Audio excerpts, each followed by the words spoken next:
La dernière opération que je vous demandais de poser était une division. Vous remarquerez que j'ai tourné la page du cahier parce que la division, ça va nécessiter un petit peu de place. Alors, je vous demandais 5431 divisé par 4.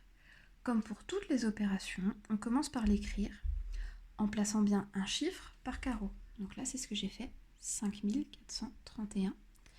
Et il va falloir dessiner ce qu'on appelle la potence, qui est constituée de deux traits afin de séparer ici le nombre à diviser, qu'on appelle le dividende, ici le nombre en combien on divise, c'est ce qu'on appelle le diviseur. Ici, c'est tout notre espace de travail, et là, la partie pour le résultat. Donc, si vous avez bien suivi, je dois indiquer ici que je divise par 4. Et je vais travailler au crayon comme d'habitude.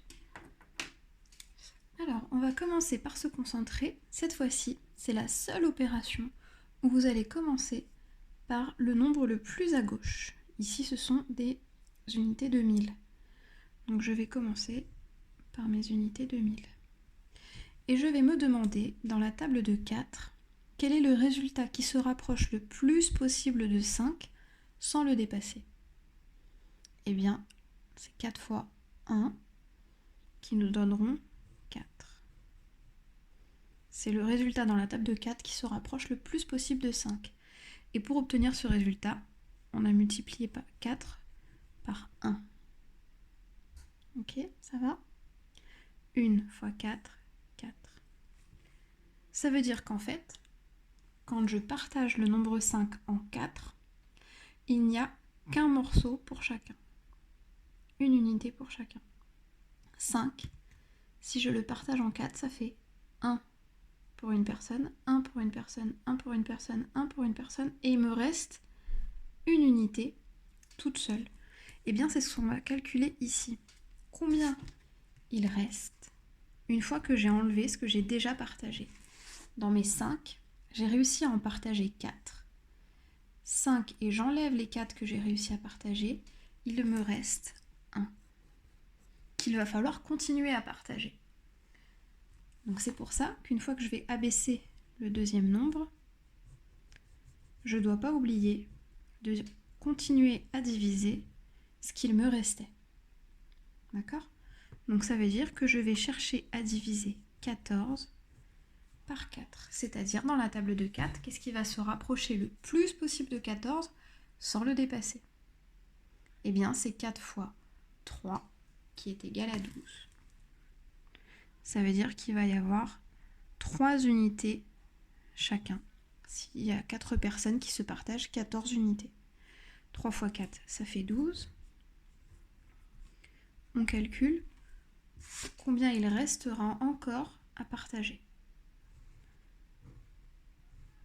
14 moins 12, on peut le faire de tête, c'est facile, il y a 2 d'écart.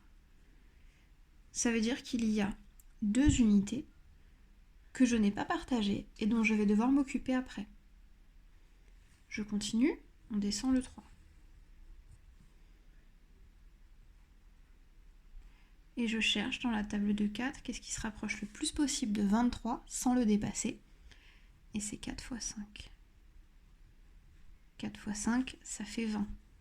Donc ça veut dire que j'ai déjà partagé, sur mes 23 unités, j'en ai déjà partagé 20. Et je calcule combien il en reste. 23 moins 20, il en reste 3. Je descends le 1. Et je cherche dans la table de 4 qu'est-ce qui va se rapprocher le plus possible de 31 sans le dépasser. Et c'est donc 4 fois 7, 28. Je calcule combien il reste que je n'ai pas réussi à partager. 31 moins 28, ça fait 3.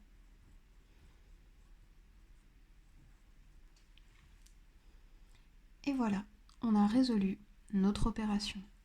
5431 divisé par 4, ça fait 1357 et il reste 3 unités qu'on ne peut plus partager pour l'instant.